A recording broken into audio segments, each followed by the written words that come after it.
Thank you so much for tuning in. I'm Bill Burns, the president of the Carnegie Endowment for International Peace, and I am really pleased and honored to host Mira Rapp-Hooper for the launch of her terrific new book, Shields of the Republic, The Triumph and Peril of America's Alliances. To say that Mira is among the very best foreign policy thinkers of her generation is a major understatement. She is one of the most thoughtful, creative, productive, and important voices in the entire field, bridging the gap between academia and policy with great skill. Mira also has a remarkable gift for timing. America's alliance system is facing its biggest moment of testing since the end of the Cold War. That's not just a product of President Trump's conviction that America is Gulliver and that it's past time to break the bonds of the Lilliputians, that American power is best served unilaterally. It's also a reflection of the realities of a landscape that looks very different from the post-World War II period that gave birth to our alliance system. By providing all of us with a sophisticated accounting of the political and security advantages of America's alliances, Mira doesn't just make the case for their value, but offers a wise roadmap for their urgent reinvention. We're equally fortunate to have my friend David Sanger from the New York Times moderating today's conversation. In his remarkable 36-year career at the Times, David has risen from a stringer and copy boy to a 3-time Pulitzer Prize winner. There is simply no better or more thoughtful journalist covering national security today. As a recovering diplomat, I can attest that Mira and David make a fearsome duo. David's reporting can overturn your day, and Mira's scholarship can overturn your thinking. That's why each of them is a national treasure, and it's why I'd urge each of you to buy a copy or 3 of Mira's book. You won't regret it. With that long-winded introduction, I'm very pleased to turn things over to David, and thank you both so much, and hope everyone enjoys the discussion. Thanks. Well, thanks very much, Bill. Great to be back here with you, even if virtually, and great to be with Mira, who I think has written a terrific book here, Shields of the Republic. For our audience, you're only permitted to divert from the discussion for one purpose, which is to go on Amazon and go order a copy while we're speaking. But I'm delighted that we're going to have the chance to have this conversation, and we're going to ask Bill for if he can stay around for a bit to come into the conversation as well. I first met Mira when she was still at CSIS. Sorry, Bill, to mention the across the street competitors, but she was doing all kinds of really fascinating work, and then one day called me up and said, you know, we have these really interesting photographs that we've put together to show that the Chinese were lying when they said that they weren't going to go militarize the islands in the South China Sea. And sure enough, they had done the best curated set of publicly available satellite photographs that showed just that. And we ended up running, I think, Mira, a pretty big front page story about this that was based on the great work that you did with your team there. Mira, let me start by asking you this. At the beginning of or 2 years into the Obama administration, when Bill was still off at the State Department, Bob Gates was giving his farewell tour as defense secretary. And he went through Europe and gave a speech at the end of his tour where he said, you know, I know that every American president has talked to you about doing equal burden sharing. Then everybody sort of uttered the same theme, and everybody in Europe has pretty much ignored it. But the day will come when the American people won't put up with this level of payments for defense of democracies and economies that are capable of paying for their own defense, or at least for a much larger share of it. And my recollection, and Bill can check us on this, was that he was sort of politely given the reception. They poured him a glass of wine and sent him on his way. But it turned out that just 6 years later, that moment arrived. And you suddenly had a president who was saying, we won't pay. And in fact, we might pull out of NATO. And in fact, we may pull back from Japan and South Korea, basically trying to upend all of these alliances, either out of a belief that they didn't do much good or out of a belief that they were far too expensive. So I guess my first question to you is, as you worked on Shields of the Republic and you talked about the triumphs and perils of America's alliances, in the perils department, did the Europeans and to some degree Japan and South Korea ignore these warnings at their own peril? What a terrific first question, David. And before I dive into my answer, I must thank Bill so much for his incredibly generous introduction, and you, David, for being here today. There's no one I'd rather have this conversation with. Also, a big thanks to my friend Matan Chora for bringing us all together today. Exactly as you identified, David, these questions about burden sharing, and specifically whether the United States was paying asymmetrically towards its allies' defense, have really been with us for as long as the alliance system itself. But the difference in the way these conversations are happening now is one of kind rather than degree. And that is because the nature of these burden sharing conversations has become so peaked that the alliance system itself may actually now be in jeopardy, exactly as you alluded to. This bears some repeating of history to give a little background here, which is to say that part of the reason there has always been some skepticism about levels of US defense spending and what that means for allies is there was a healthy amount of skepticism about the United States ever having allies at all until the early days of the Cold War. For the first 150 years of the Republic, the United States abjured alliances with any country. But on the basis of what it believed to be the requirements of its own self-defense, it took a hard turn in the early days of the Cold War and extended several dozen security commitments in Europe and Asia. And what it actually did was built into those pacts a set of asymmetric spending prerogatives. That is to say, the United States for a very long time actually preferred to spend more than its allies on defense because that would give it more leverage over their national security policies. Nevertheless, over the course of the last several decades, we have seen those incentives shift. US policymakers become increasingly annoyed that allies aren't doing more to provide more for their own security, particularly because many have become highly developed consolidated democracies. They are no longer the war-torn countries with whom we allied in the early Cold War period. And so these conversations have become much more peaked. But I don't think our allies have ignored them. I think we've got evidence in Europe, for example, of the Obama administration working with allies to commit them to reaching a spending level of 2% of GDP on defense by 2024, working with allies as opposed to bludgeoning or coercing them. Likewise, we have seen some improvements in defense spending amongst our allies in Asia, albeit still modest. But the difference in even the message that we hear today as compared to the one that Bob Gates delivered just a few years ago is that allies now have to believe that the entire security alliance may well be in jeopardy. As I know we'll dig into, we are talking about the possibility of the United States drawing down from Germany, drawing down from South Korea. So what has been an age-old theme that has kind of hovered within alliances is now really a question of whether or not these alliances can persist at all. Bill, you and I are such old dinosaurs that we came into this business just in sort of the last days of the Soviet Union. But by the time the Soviet Union collapsed, was it your sense that the Allies viewed NATO as far less important, and same for South Korea and Japan? That in other words, they didn't put more money and effort into this because they just didn't feel under threat in a significant way, and we were all misguessing how Russia would ultimately turn out?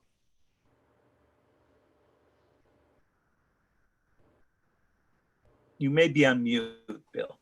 There I go. Thanks.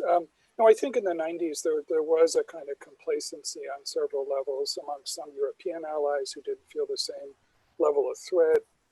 In Washington, a sense that the Russians would just have to get used to the fact of being the junior partner of the United States in a lot of ways. And so, yeah, there were a lot of illusions, I think, through the 1990s. In some ways, natural ones as well, just given the depths to which Russia had fallen in those years. So, Mira, you discuss in the book how there were sort of three different schools of thinking, or three different camps among the Western analysts about what would happen after the Soviet Union dissolved. You said there was a pro-Western view. This is espoused by liberals who support market reforms and democratization. There was a sort of power balancing approach. And then, of course, there was sort of an old hardline national imperialist approach. And you even saw this come out in the 2012 presidential election when President Obama had that, sort of dismissive line to Mitt Romney, who said, the Cold War is calling, and they want their time back to you, as if he was saying, which he was arguing at the time, that Russia would reemerge as a primary competitor, which of course by the new national security strategy that the Trump administration turned out in 2017 is exactly how they were portrayed.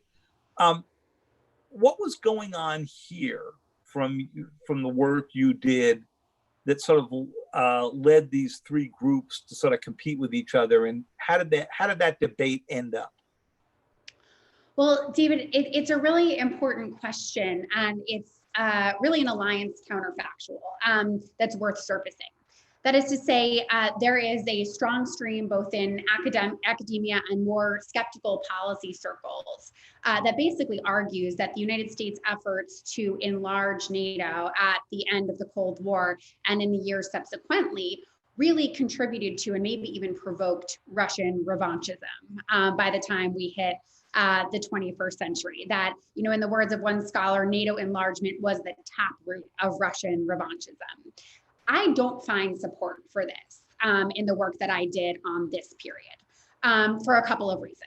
The first is that when I examine this period of NATO enlargement, the decision to keep NATO together after its adversary was demised and indeed to expand it for new purposes, I actually find a fair amount of evidence that the Russians were fairly resigned to this alliance enlargement process for quite a long time. One Russian foreign minister likened it to sleeping with a porcupine, something that was going to be deeply unpleasant, but that he was prepared to lie down with. And for a long time, the Russians even flirted with trying to audition for NATO membership themselves, well into the early years of the 21st century during the George W. Bush administration. But the key event that I find that really helped to harden nationalism in Russia, to the extent that there was one, actually really predated NATO enlargement. And that was the economic shock therapy policies that were conducted towards the Soviet Union in the very early days of the post-Cold War world. That is to say that if hardliners were really turning against the West on the basis of anything, it was how poorly the Russian economy adapted to the policies that we tried to help them implement. And the fact that those hardliners then sort of weren't demobilized after the fact. So far from seeing NATO enlargement itself as a provocateur of what would later become a very revanchist Vladimir Putin, I actually think the picture is a lot more complicated than that, and certainly suggests that US policymakers were not charging headlong into an alliance project, knowing that it would somehow re-inflame the Russians years later. Well, talk to us for a minute about the triumphs in your subtitle. You make the point that part of the difficulty with selling alliances is that it's hard to make clear to the public what didn't go wrong that might have had you not had your alliance around. So let's imagine for a minute that the sort of Truman designed alliance system and Eisenhower enhanced alliance system had not come together. What do we think the world would have looked like? More nuclear weapons, actual conflict between the Soviet Union and Europe, the Soviet Union rolling right through the Volga Gap? What would it have been? It's a really important question, David, and it's really the one that motivates most of my book for a methodological reason that you just pointed to. Alliances and their success are incredibly hard to measure because when alliances are working, we don't see any evidence of them. Their successes are measured by the wars that never break out and the crises that don't escalate. So I try to figure out how we can measure our alliance record in the book through the use of what we call counterfactuals. That is, thought experiments that try to hold the rest of the world constant and remove the alliance to give us a better sense of what power the alliances actually had throughout the Cold War. And I find a number of successes that we should point to. The first is, of course, the fact that the Cold War stayed cold. Now, this can't be attributed to alliances alone, but they were certainly part of this picture. And notably, no US ally has ever been the victim of an unprovoked attack, despite the fact that this seemed all too likely in the early days of the Cold War. I would also note that Cold War hotspots that seemed all too likely to escalate, such as divided Germany or the Korean Peninsula or the Taiwan Straits, stayed relatively peaceful, even though it easily might have been otherwise. So while we shouldn't have expected war everywhere, there were certainly a set of places where it seemed likely, and alliances helped to defray that danger. They helped crises to keep from escalating. That is, they helped in crisis management. They certainly helped to stem the spread of nuclear weapons to a number of allied countries. They helped the United States to transform former wartime rivals, namely Japan and Germany, into trusted partners, consolidated democracies, developed economies, and regional leaders in their own right. And in perhaps a more diffuse way, they bought the United States tremendous political goodwill everywhere from at the UN to in the international economy and on foreign battlefields, without which it would not have been able to maintain such an ambitious foreign policy so cost effectively.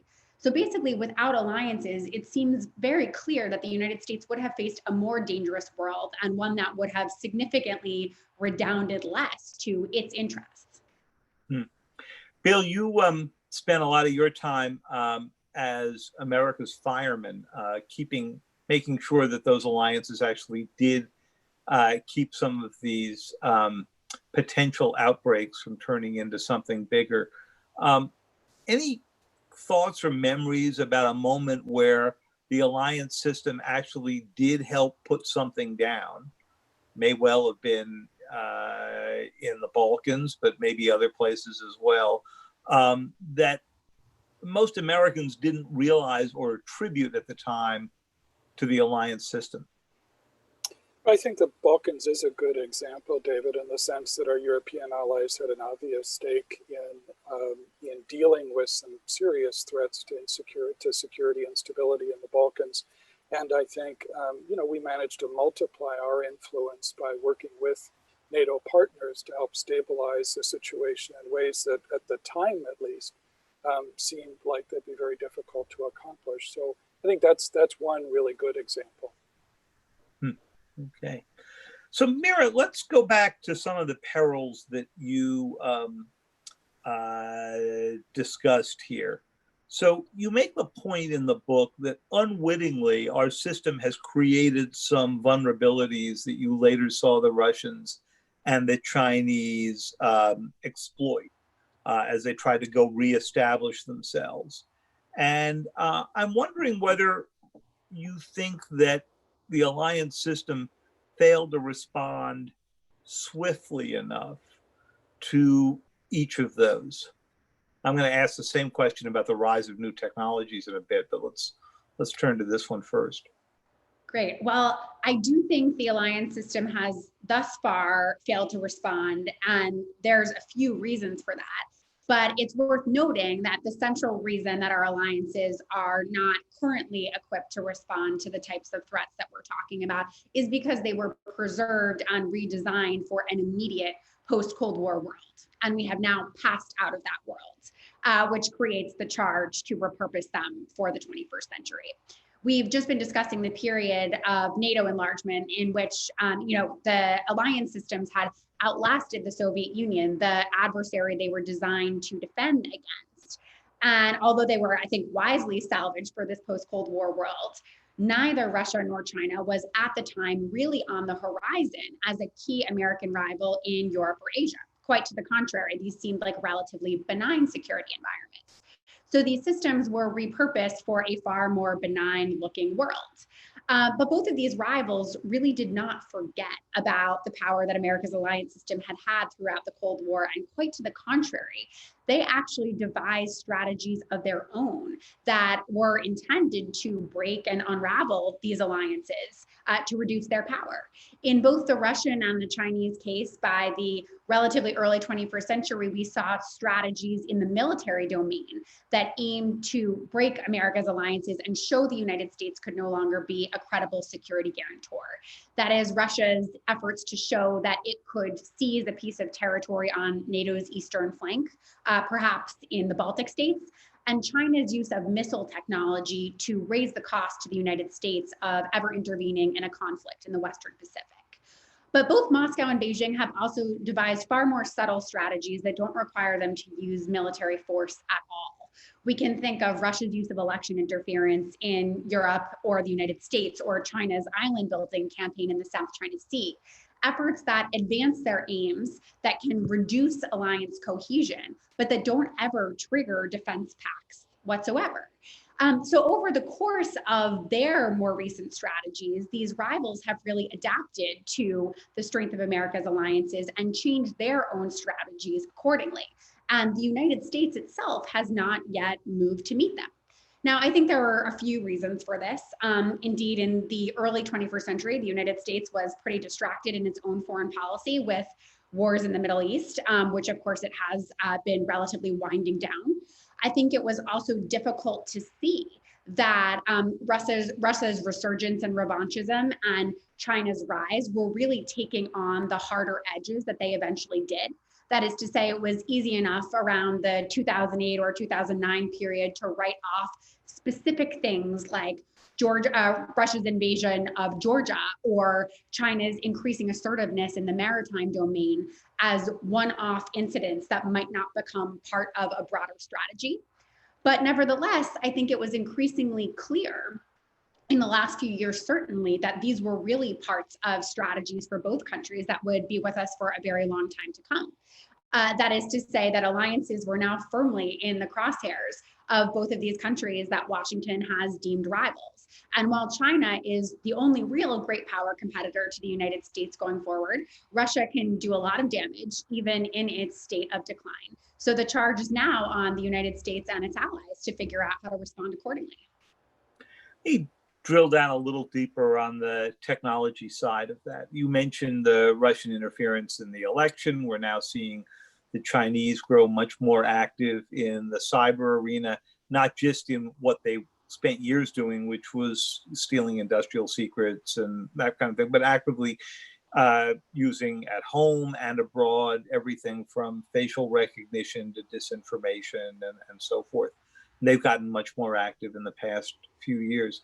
Yet when I would go and talk to our NATO allies, I remember going to see them when I was writing a book on cyber about the nature of their counter cyber activity. I would sit down with them and I would say, okay, you've got a procedure, a playbook for a nuclear confrontation. You know, we have based missiles in Europe. You understand exactly what the playbook is, if you need to go activate them, whose authorities you need to go borrow, whether it's the United States or Britain or France, and so forth, who's going to command them. What do you have in the offensive cyber arena? And they said, oh, well, let us take you to our great cyber center. And you discovered it was designed entirely to protect their own networks from, daily Russian attack. And they had no offensive, they didn't even have any offensive theory. How did we get to a point where they were so dependent on a nuclear strategy when we had begun to move beyond that? We haven't moved completely beyond it, but certainly made a lot more progress than they did. Yeah, this is a great question, David. And frankly, I'd love to hear your response to it, because of course you wrote the book, or you wrote one of the leading books on cyber warfare and how we should think about it in our current policy context. But one of the issues that I take on in my book as well is the fact that America's alliance system really has remained focused on defense and deterrence in military domains. That is, the charge that the system was built for was the defense and deterrence of the Soviet Union. But of course, the defense problems and challenges that we face in the 21st century are far broader than that. Part of the picture is, of course, the fact that what the United States adopts as its own defense policy, including in the cyber domain, doesn't necessarily percolate perfectly into all of its alliances. That is to say, the fact that the United States has very sophisticated offensive cyber capabilities doesn't mean that NATO has the same or Japan has the same. And part of the reason for this is that it is a much more slowly moving beast to introduce new capabilities to a multilateral alliance that is made up of an eclectic group of partners. But I think the point much more broadly that is worth noting here is that alliances both in Europe and Asia have remained largely focused on military domains, despite the fact that challengers have increasingly shown us their capabilities to advance their own interests in domains that are far broader than this. Not just cyber, but again, the maritime domain in the case of China, the information domain in the case of both Russia and China. So the charge that I really argue for in my book is that alliances significantly broaden their efforts to meet adversaries where they are and really double down on things like cyber capabilities, as well as efforts to combat disinformation and election interference. But I'd really love to go back to you and hear your answer to the question of why we've been so slow moving on this. Well, I'll give you my brief one, and I'll ask Bill the same one. You know, in an odd way, I think that President Trump said the right thing, but didn't understand why he was saying it when he said that NATO was obsolete. He was thinking it was obsolete in terms of what it pays, how it organizes its defenses, how we play a role in it. Where they really were obsolete were in a series of technologies where the day-to-day short of war conflict was taking place, that the Russians had long before concluded that there was no utility taking on the United States or NATO in a direct military conflict. A, they wouldn't win, and B, it would become an incredibly costly arms race. Whereas in the new technologies, they did have a chance of winning or at least being disruptive, and it was dirt cheap. But Bill, I'd be interested in your answer to this and to the question of, do you think part of the problem was that our own intelligence agencies, which is where a lot of this technology came up, really weren't that interested in sharing it with NATO, because NATO was so big and diverse that they thought that many of their techniques would leak?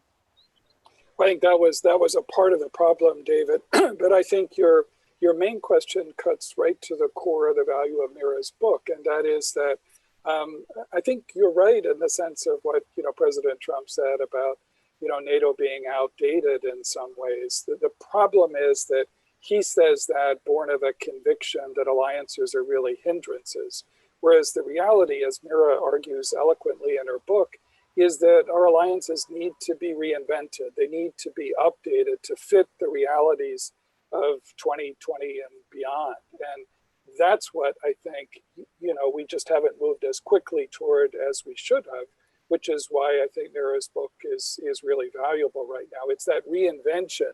It's not the notion that, if you had a different administration, you can turn the clock back and restore, the way in which our alliances worked, in years past. They urgently need to be reinvented right now, in particular, to deal with technological challenges that you were just describing.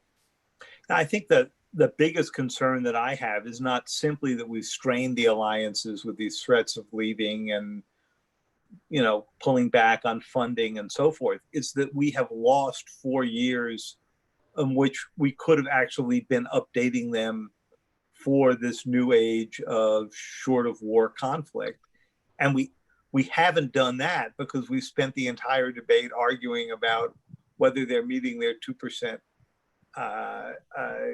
goals, which is more how much you're spending than how you're spending it. And which is really, I think, the debate we need to have. Mira, that takes us to a little more to the present day. And let me move you away from NATO for a moment to South Korea.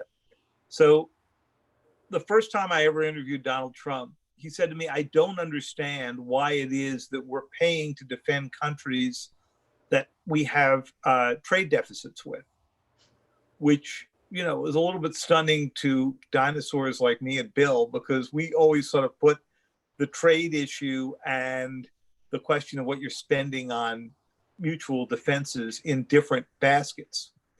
But Trump has never let up on this point.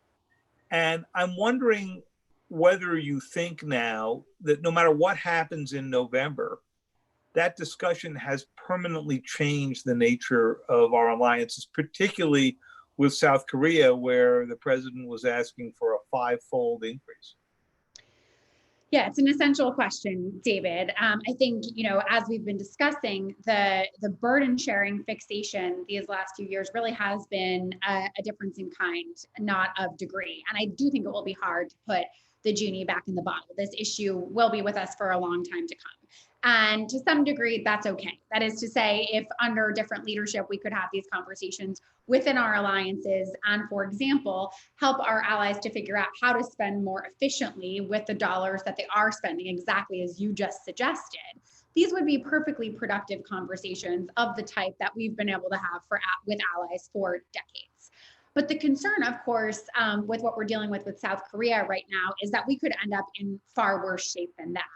And that in particular, this demand that the president has made that our allies in South Korea quintuple their burden sharing contributions to the alliance could actually break the pact between the US and ROK just when it's needed most. It's worth noting that the fact that we're even discussing this sort of defies a lot of international relations logic here.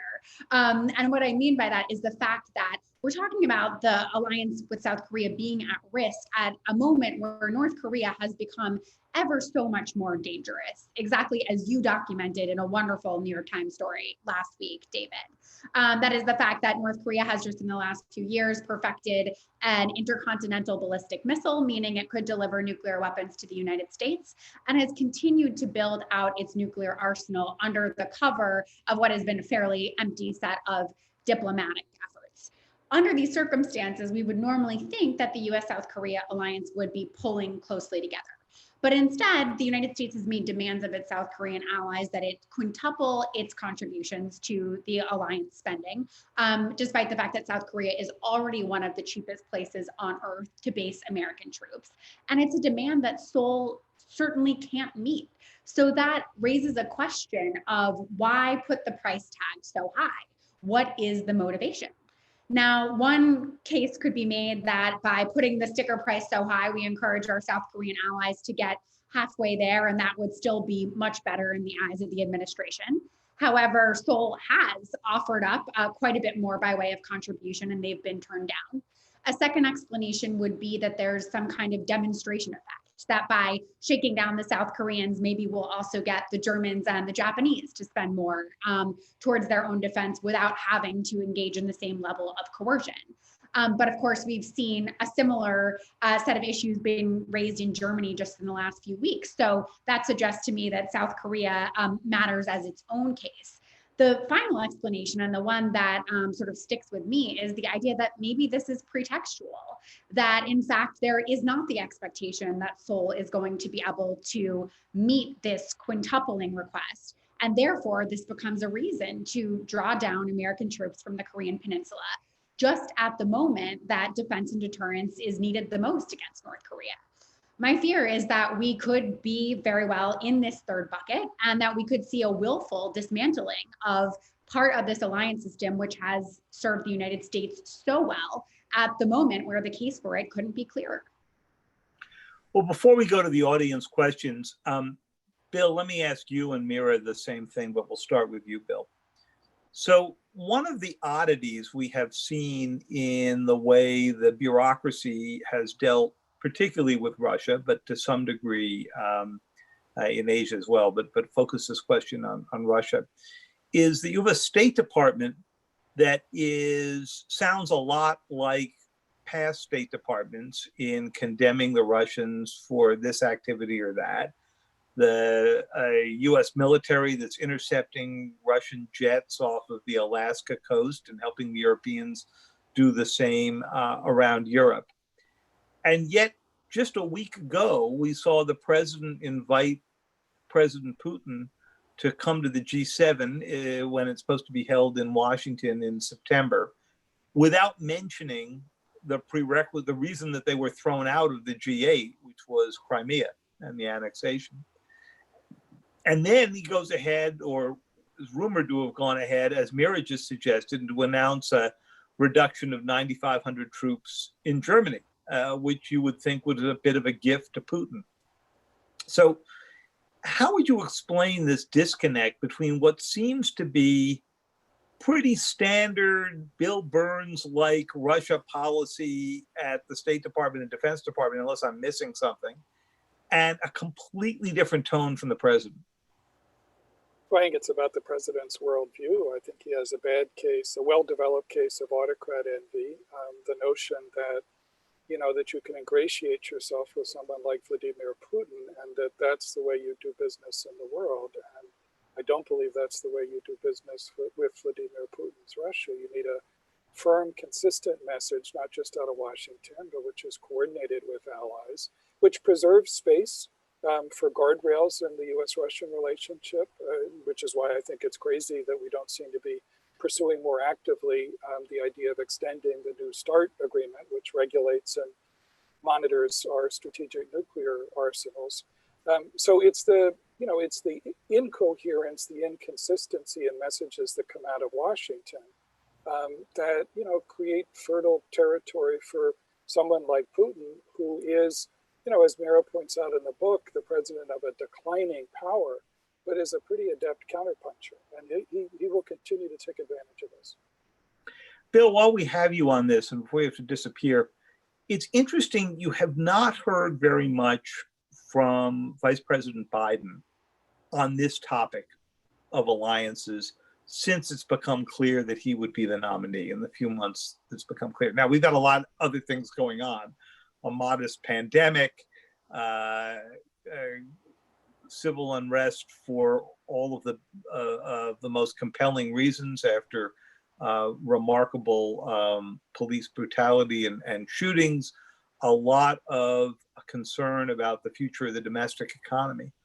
Would you advise to the candidate, Biden, that he actually make this a significant point in his campaign, or is this just not where the heads of Americans are right now? And therefore, Mira's book will become more important if Biden becomes elected, and we have to suddenly begin to think about how we rebuild these, but maybe not a campaign theme.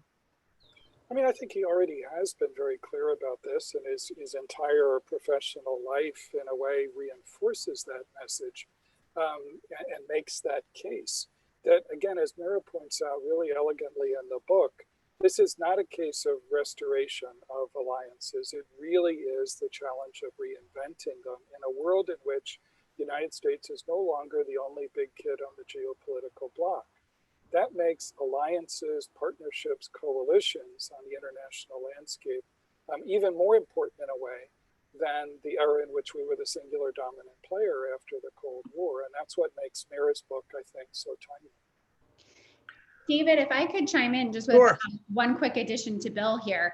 I think you're raising something really important, which is the question of what do Americans think about alliances? What does public opinion tell us about alliances? And should we be worried about their fate as a result of that? There, I think it's worth noting that public opinion surveys in particular in the last few years actually show that Americans are more in favor of a US foreign policy that relies on alliances than they really have ever been. In the past, there's been a lot of splits in views of alliances that divide along partisan lines. But now most Republicans, independents, and Democrats are all highly supportive of alliances in general and of specific alliances. The one exception to that is that folks who self-identify as being parts of the president's core base are less likely to be supportive and less likely to be supportive in particular of NATO. But I think we should take that as a measure of partisanship as opposed to a particular view on alliances. But this is all to say that if any future leader decided to make alliances sort of the cornerstone of a foreign policy, there's no question that there would be widespread public support and a strong understanding that cooperation, particularly on defense issues, means relatively less American spending and relatively less risk that we will use force unilaterally in ways that Americans have come to abjure more recently. But that also leaves us with the question of, why am I so worried? Why are we all so worried if Americans seem so supportive of these tools of statecraft? And the answer is that the US president has almost unrestrained powers to manage America's alliances. And we're seeing right now that they are in deep peril, despite the fact that Americans remain supportive. So part of the reason to reinvent them for the future, not just to allow some form of restoration, is because we've got to figure out how to insulate them from the vicissitudes of American foreign policy going forward. We've got to figure out how to rebuild them so that they are more resilient, so that they can capture the fact that Americans basically still want to rely on them. But so that the next Donald Trump, whomever he may be, does not have nearly such an easy time trying to dismantle the system if that's what he decides to do. Well, that's going to take us perfectly to our first question from the audience, but I just want to note that this argument about alliances, it's one of the interesting areas where President Trump, as candidate Trump, was completely consistent. I mean, he told us exactly where he was headed. So the people who voted for him had no doubt. They may not have believed that he actually could dismantle the alliances, but you have to give him credit for this. He did exactly what he said he was going to go do, whether you think it was a huge mistake or not. This takes us to a question from former Senator Tim Wirth, who asks, have you examined the numerous emergency powers held by the president? On or about the time of the November election, might he be able to create an international crisis, say, similar to the Gulf of Tonkin, and declare a national emergency sufficient to shut down elections or counting, all leading to an effective coup by the president? And of course, Senator Wirth represented Colorado, and he then later on went on to be the president of the United Nations Foundation. Well, this is an excellent and terrifying question, and the stuff of my and many other Americans' nightmares. I haven't actually examined presidential emergency powers to this effect in this book, but certainly there are a lot of folks working on questions just like these now. And I think, this is a deeply distressing possibility. That said, I think, we have already begun to contend with what foreign election interference looks like, although not nearly as much as we need to. This is not just something that we have sort of under prepared for in NATO, but it's something that we've under prepared for in the United States. So I'm not sufficiently convinced that we've got all of the alarm bells we should want to ring if something like that began to happen. David, I'd welcome your views on this question, but I think there is no question that we have to be concerned about this possibility. I'm of a view that, we managed to hold elections during World War II. We managed to hold elections during the Civil War. It's a little bit hard for me to imagine what the national emergency might be that would enable any president to say that it should interfere with that process. That said, I am worried about what happens if you have, phase 2 of the pandemic and so forth. I think our bigger risk is Americans not being willing to risk coming to the polls, or the argument over absentee balloting or mail-in balloting taking over. A question from Bill Wanlund. America's global image has suffered under this administration, and the hesitant federal response to COVID-19 and the official reaction to the Black Lives Matter protests have made things worse. But we remain a formidable economic and military force. Does our eroded international image actually matter? Does it affect our ability to advance our policy agenda? Great question. I think it absolutely does matter, but the question also points to something very important, which is that while the United States has no question stumbled in the last few years, it still remains mighty by many measures and has a possibility of restoring itself to some form of more recognizable global leadership role should it seize that. We are now living through a crisis, really the first global crisis in modern history in which the United States has not acted as a crisis leader. Whether you're talking about past global health crises like Ebola or past economic crises, the United States has traditionally tried to pull the world together on whatever terms it could, rather than attempting to deadlock multilateral organizations or acting unilaterally as it has throughout these last few months. And there's no question that whether in terms of public opinion or elite beliefs about US leadership, that has hurt the United States significantly. That said, this also matters in relative terms. And what I mean by this is the fact that the United States is primarily competing with another great power, which is China. And China's performance over the course of this same pandemic has actually been shockingly self-defeating. With the United States in terrible shape domestically, Beijing had a real opportunity to act as a responsible crisis leader and has thus far really squandered that opportunity in the interest of stoking its own nationalism and taken a very hard-edged approach everywhere from Europe to Africa to now in its border disputes with India.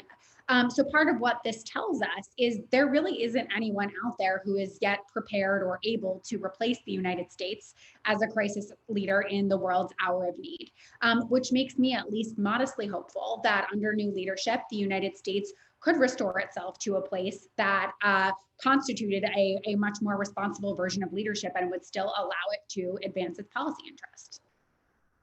Well, that takes us to a question from Hadar on Twitter. What impacts are anticipated in Europe as President Trump decides whether to withdraw US troops from Germany? Since he advocated the Syrian Kurds in the Middle East before, is he likely to consider another withdrawal in Asia? And I guess I'd add to this by saying, do you suspect all of this will unfold before the election? And the 9,500 troops in Germany was more of a leak than an announcement. So it's very possible they're not ready to go take this on before the election. Absolutely. I would say there's a number of reasons to think that the administration might not be fully prepared to take this on before the election, even though the announcement should be taken very seriously. So I'll start with the case for believing that this is not going to be implemented immediately. That includes the fact that our German allies were taken completely by surprise by the leak, but so too was the Pentagon and the American ambassador to NATO, completely caught flat-footed by the announcement. So this should tell you that it was certainly not in the implementation phase at the point that news of the prospective withdrawal of 10,000 troops from Germany leaked.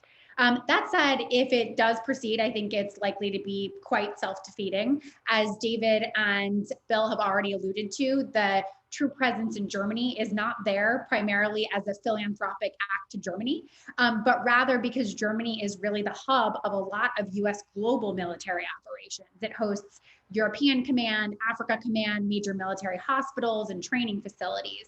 So the decision to draw down is really a decision to draw down from the US security posture in Europe as opposed to do anything substantial to Germany. That raises the question of what might be done to slow this decision process. While I've alluded to the fact that the president has extraordinary powers to manage American alliances, including to damage them, if he should want to do so, it's also the case that we have seen historical examples of government bureaucracies trying to slow roll presidential decision-making with respect to alliances when they perceived it to be dangerous.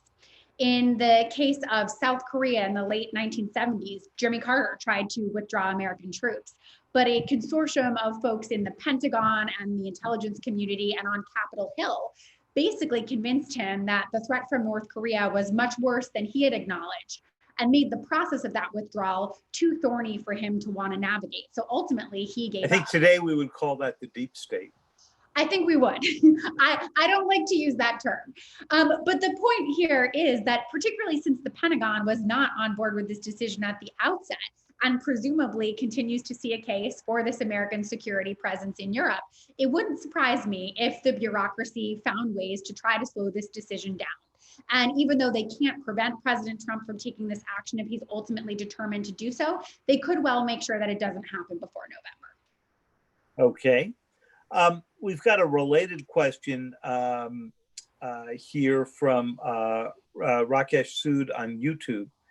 He said, all organizations become sclerotic with time. Given the old US alliances had the Cold War as their reason, d'etre, is it worthwhile to think that alliances can or should be reinvented? Is there a need for a new approach? Well, your whole book is an argument for a need for a new approach.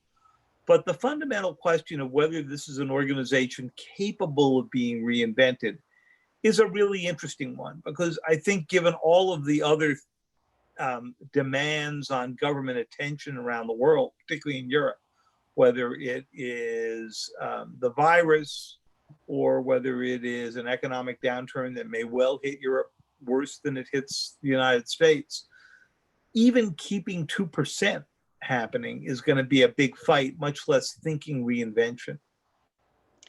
Absolutely. It's a great question. So thank you to both the questioner and to you, David, for that reframing. My case for reinventing alliances is really predicated on the idea that the reason we can and should do this is because the shared interests are already there and continue to be there in ways that suggest that we can maintain new forms of collective defense and deterrence without necessarily spending ungodly sums to do so. And let me explain what I mean by that. Of course, part of the charge here includes bringing America's alliances up to date on military missions, like the ones we've been thinking about with respect to Russia and China. But we've also been discussing the need for alliances to really take up the mantle on things like cybersecurity, new technologies, responding to maritime incursions, and more. The reason that I think that these belong as part of our alliances and we should broaden our alliances to include them is because the United States and its allies to varying degrees already have individual national efforts in these areas, but they're not pooling their capabilities nearly as efficiently or effectively as they could be. The logic for alliances have always been to achieve defense and deterrence more cheaply through collective action. And in these non-military domains, I think that charge is here as much as it's ever been. So especially for the United States, which I think is undeniably past its peak of Cold War power, and allies in Europe and Asia who no doubt have been hit by economic crises, but remain strong and capable by any traditional metric. The charge is to figure out how to do something that we've done in a discrete set of areas well, that is to say in military domains well, and now to pool those efforts that have already begun organically in individual countries into an alliance-based set of efforts, because we really can't afford to go it alone. Yunji Yu asked, U.S. allies in both Asia and Europe are questioning the U.S. commitment and credibility to those alliances, especially following the recent foreign policy decisions. What are strategic moves American policymakers can take to bolster American credibility in the eyes of current and future potential allies? Let me make that question harder, if I can. Let's assume for a minute that President Trump gets reelected. Most incumbents do. The first time around for President Trump's election in 2016, you could go out and tell the allies, well, this was a bit of an anomaly. This was not in the usual run of the type of philosophies that we elect as president. The second time around, you can't say that because the world has seen what President Trump is interested in doing. And if the American people sign him up for a second term, it will rightly be taken as an endorsement of that view, including his view of alliances. So walk us down the path, answer the question, but also walk us down the path of what the allies will conclude about long-standing American alliances if the president's reelected. I think this would be a pretty grim set of conclusions, David, and as you say, on the basis of good reason. As Bill already alluded to, the president's views of alliances are not new, they're not recent, and they're not just a set of policy preferences, they're really a worldview, and one that's really pretty deeply held and would suggest to our allies that it would be very hard for them to continue to depend on the American alliance system going forward.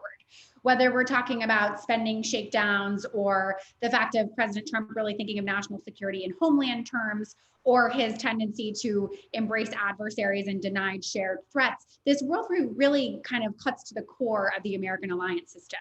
So I think a second term of it would give allies reason to believe that they had to think of how to provide more for themselves and how to strike out in ways that assumed less American security support going forward.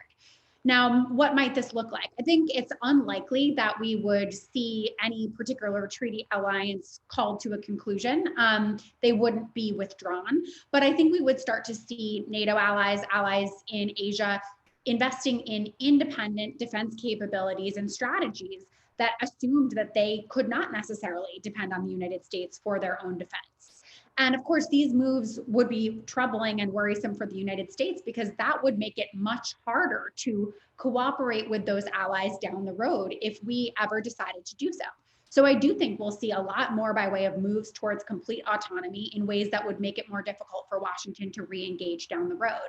But I would note that these credibility problems aren't simply going to be solved if there is a President Biden come January. That is to say that even if allies see a US president who's someone who looks way more familiar to them, has a worldview that is much more consonant with their own, we will always be the country that elected Donald Trump the first time, with all of the trauma and the perspective damage that came to our alliances as a result. So a key charge to any new leader will be, again, to figure out how to make alliances more resilient and modernized in a way that if the United States pulled back again or had more volatility introduced into its foreign policy, would make it easier for allies to withstand.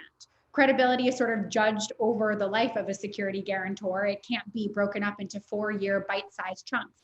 So we'll be grappling with these credibility problems for a long time to come.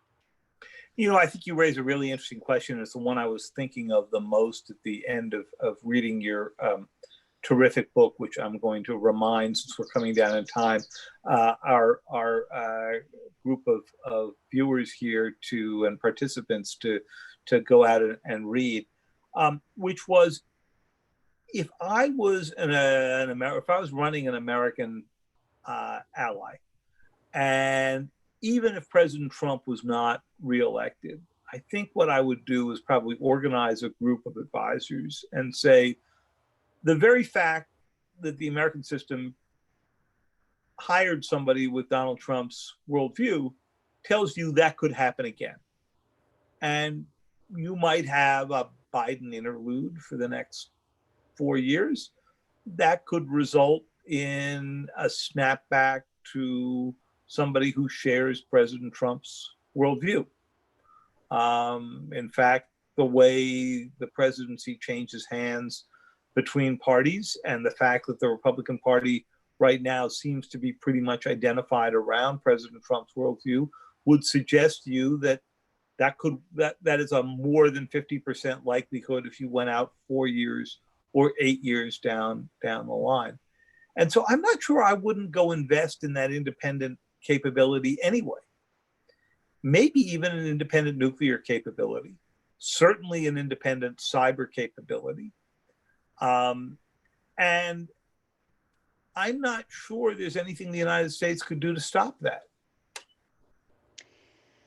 I mean, it is a great point, David. And I think we have already started to see, at least in the political arena, a fair amount of hedging from some of our closest allies.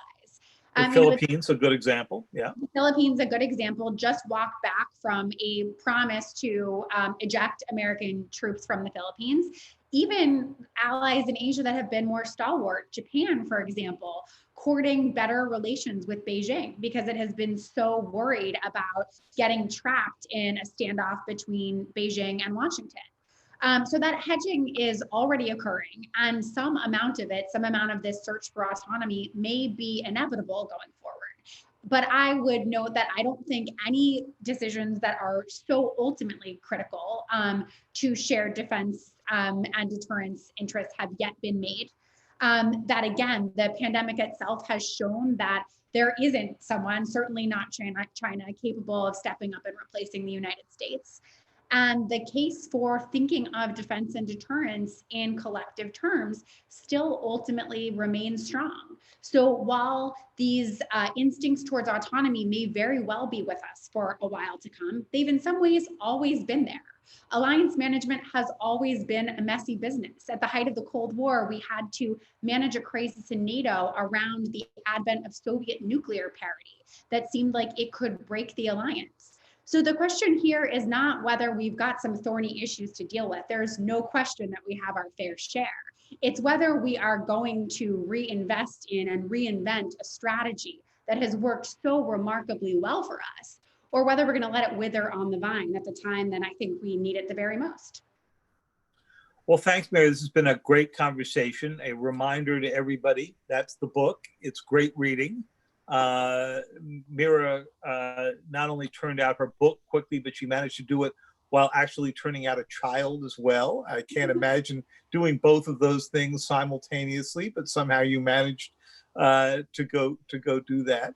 And I thank you for giving us a vision into your thinking here and giving us something to think about hard between now and the election and then past the election. And thanks to all of you and to the Carnegie Endowment for hosting us today and for letting this conversation blossom as well as it has. Thank you so much for a terrific conversation, David, and to all of you for joining us here today. Please stay well, everybody.